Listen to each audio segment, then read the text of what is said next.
The Thomasville Racing Legends series is back with two brand new releases. Today, here we have Chip Gearings sporting an orange and yellow retro paint job, and Parker Brakeston with a light green and white paint job. Both of these look fantastic, and it really makes me just want more and more of these retro racers. I mean, I think Walmart has a couple more of these planned, at least for a 5-pack or something like that. But yeah, if you guys don't know, this line is exclusive to Walmart stores. It debuted in late summer, like I'd say late July, August is when I first started finding these, and the first wave included those 6 in the background there. And if you'd like to see my review of them, the link will be in the description below, along with the card suggestion pop-up in the top right-hand corner.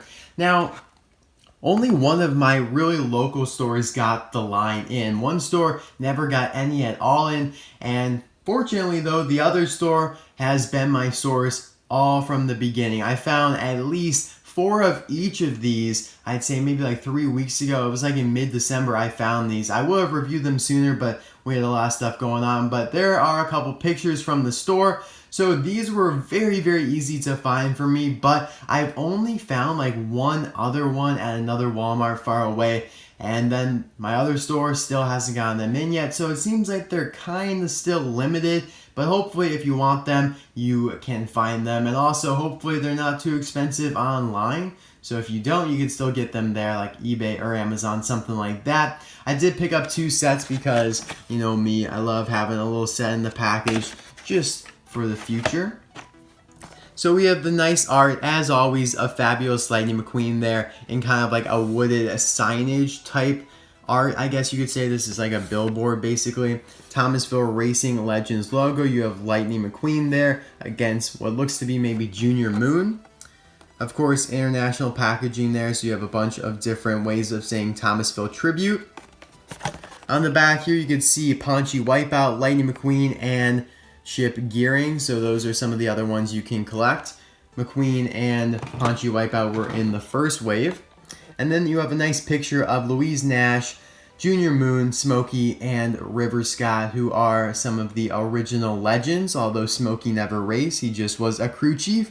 But the premise behind this, and I guess I have to explain this because there's no description, there's no short, there's no book, there's nothing to go along with this. And there used to be, like, I remember when Mattel first started doing these mini-series that had cars with paint jobs that didn't appear in the movie, like the Neon Racers, they had a book for that, and I was so pumped. I was like, wow, this is awesome.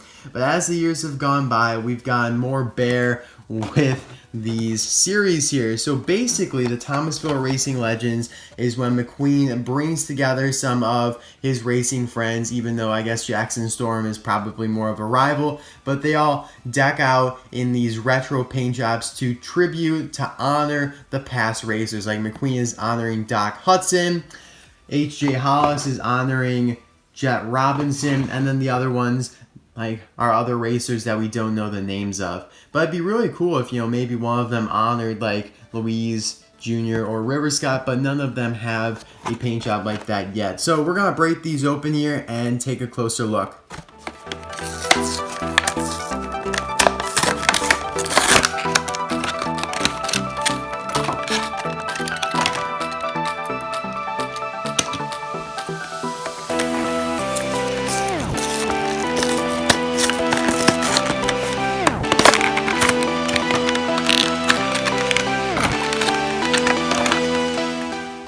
So here they are out of the package, looking absolutely amazing. And now, even though all of the new stuff is being made in Thailand for cars nowadays, these are actually some of the last ones to be made in China. You can see on the back here, Mattel made in China. And you can also probably tell by looking at the die-cast, the eyes look more China-esque because, I don't know, Thailand has really, I don't know, made a stand for themselves. Like the way they make their cars is quite a bit different than how China does, or did, I should say. But we're going to start with Chip Gearings because he's my least favorite personally. Sorry for you Chip Gearings fans out there. But here is his normal diecast because he is normally sponsored by Combustor number 11, or at least he was before he was replaced by the next gen Chris Roman. But I mean, this is really no comparison at all because they are just so different in their paint jobs. First of all, he now has a grill, which is kind of interesting. The headlights are a little different. The smile and the eye expression are the same though. Now, a lot of these retro racers don't have any decals on the hood, which is just kind of the theme. I guess, I don't know, it's just how they were back then. They didn't really advertise much on the hood, and I kind of like that. Makes it more clean, or cleaner. On the side here is where we get all the cool decals, though. Fits Right brake pads. So he's got several sponsors. Like, for the retro racers, they always had multiple sponsors. Dynaco Gasoline is another one. You have Oil Grandal Company, the Grandal Oil Company. Faster's Garage, tune-up brakes, belts, lube, and oil. There is his name there, Chip Gearings. So some of these racers put their own names on the car, whereas other ones actually put the racer they're trying to honor. Like H.J. Hollis has Herb Curbler. Actually, So he is trying to honor Jet Robinson, and Jet had the quotations around his first name, so that's why Herb did it, but he still has his own name on there. There are some that actually have, like, let's see here. Yeah, so Ponchy Wipeout is this rusty dipstick guy. I don't know who that is, but I would assume that's the old racer he's trying to, honor. So I'm not entirely sure how that all works, like how they decide or determine to put their own name on the car or to put the car that they're honoring. Maybe it's just a personal choice, or maybe Mattel is just goofing. I don't know, but moving on. His hometown, or the hometown maybe of Chip Gearings or the racer he's trying to honor, is St. Joseph, Tennessee there. You have 11 on the roof. Now another cool thing is that the 11 is actually, parallel with the car the way it would be going, whereas usually it's perpendicular or horizontal there on the roof.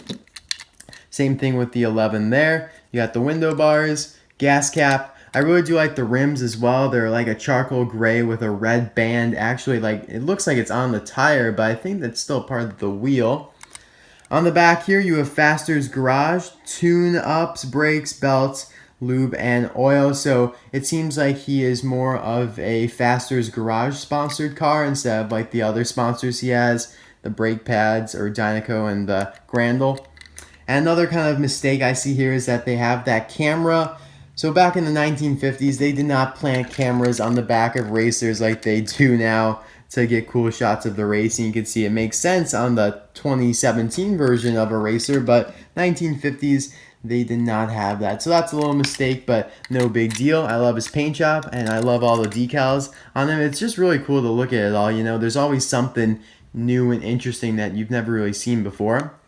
Now let's move on to Parker Brakeston here, who's my favorite, like I said. I just think that this kind of, weird shade of green really goes nicely with the white.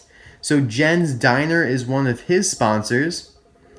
And now here's another goof. They put H.J. Hollis's name on Parker, even though H.J. Hollis is actually the next gen N2O Cola racer. So if you guys forgot, Parker Brakeston is the stock car N2O Cola racer. So, it kind of is understandable why they thought that he was H.J. Hollis on the car. But there's just so many mistakes with Mattel. I don't know. It just really gets on my nerves sometimes. This really should say Parker Brakeston. His other sponsor down here is Southern Gasoline Gold. That's pretty cool. 68. Thorson Trucking Company is another sponsor. Pilot Mount, North Carolina seems to be his hometown. Motor Oil, another sponsor. You got the gas cap. This 68 is going horizontal like we're used to. I like how it's silver here, but it's green there. That's a nice contrast. And this is probably one of the most simple racers we've gotten from this series so far, just because there's no more decals on the back here or the bumper. We do still have that camera, which shouldn't be there. But yeah, nice and simple. I like the kind of greenish rims there. Really, really stand out against the white. He's got some vents, 68. Awesome, awesome. So yeah, let me know in the comment section below which one is your favorite, Chip Gearings or Parker Brakeston. I tried to give you guys a comparison between the two racers here, old and new, I guess you could say, but really it's just so hard since they are so gosh darn different, but that's a good thing without a doubt. So yeah. And then you could also let me know which is your favorite overall out of all the Thomasville racers here. We got Herb Curbler, who's pretty cool. I like Cal Weather's probably the most still though. Jackson Storm is my least favorite. I think he just looks ugly. McQueen's also pretty cool, but he's just a little different since he's Metallic Fabulous McQueen versus, I don't know, completely changing his paint job. We got Reb Meeker, who's probably the rarest of all of them. And then Ponchy Wipeout can kind of squeeze in the background there. Alright, here we go. Let's bring these guys to the front. So yeah, hopefully you guys enjoyed the video. I've been really trying to pump out the videos lately. You guys know that, you know, with getting into the new year, just really want to optimize my YouTube potential here. Gonna have a lot of cool videos coming out with Toy Story, the Avengers, and if you guys are into that, cool. If you're not, I got plenty of Cars videos coming out as well. So I'll see you guys then. Bye now.